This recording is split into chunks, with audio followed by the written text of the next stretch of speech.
आज मैं आपको एक ऐसी अद्भुत कहानी सुनाऊंगा जिसे सुनने के बाद आप ज्यादा सोचना, डरना और चिंता करना छोड़ देंगे।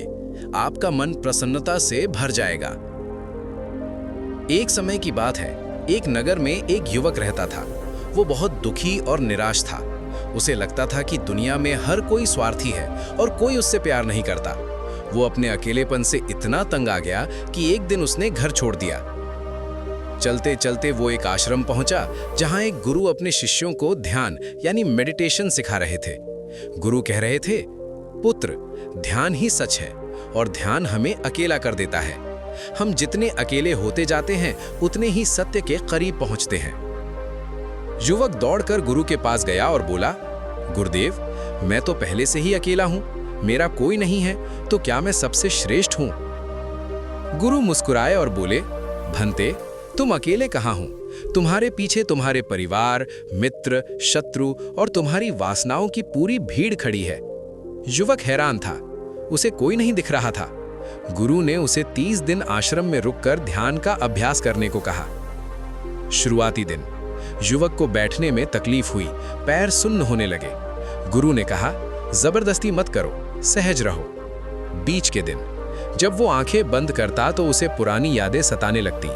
गुरु ने सिखाया, मन को एकाग्र करो, अपनी आती जाती सांसों पर ध्यान लगाओ। नींद और आलस, ध्यान करते समय उसे नींद आने लगी। गुरु ने इसे भी एक पड़ाव बताया।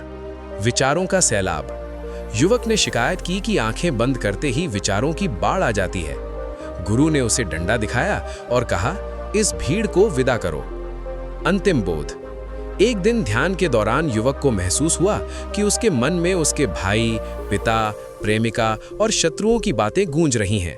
उसे समझ आया कि असली अशांति बाहर नहीं, उसके भीतर की इस यादों की भीड़ में है। 30 दिन बाद युवक गुरु के पास गया और बोला, गुरुदेव, आज मैं वास्तव में अकेला हूँ।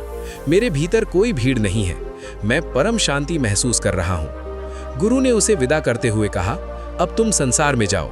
अब तुम भीड़ के बीच रहकर भी अकेले और शांत रहोगे। जिम्मेदारियां निभाओ, पर भीतर की शांति मत खोना। दूसरी लघु कथा, सेठ नानंद। सेठ नानंद के पास सब कुछ था, पैसा, नौकर, शोहरत, पर मरते समय वो रो रहा था क्योंकि उसे एहसास हुआ कि वो दुनिया का सबसे गरीब आदमी है। वो अपने साथ कुछ नहीं ले जा सकता था। गुरु ने यहां सिखाया कि सबसे बड़ा सुख वर्तमान में जीना है।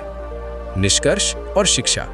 अज्ञानता, हम मन को कूड़े कचरे यानी व्यर्थ की चिंताओं से भर लेते हैं। वर्तमान, खाना खाते समय सिर्फ खाना खाएं। जब मन और शरीर एक जगह होते हैं तो तनाव खत्म हो जाता है। ध्यान, प्रतिदिन अभ्यास से ही उस आनंद की प्राप्ति होती है जो सांसारिक वस्तुओं में नहीं है। अगर ये कहानी आपके दिल को छुई हो तो इसे अपनों के साथ साझा करें। नमो बुद्धाय।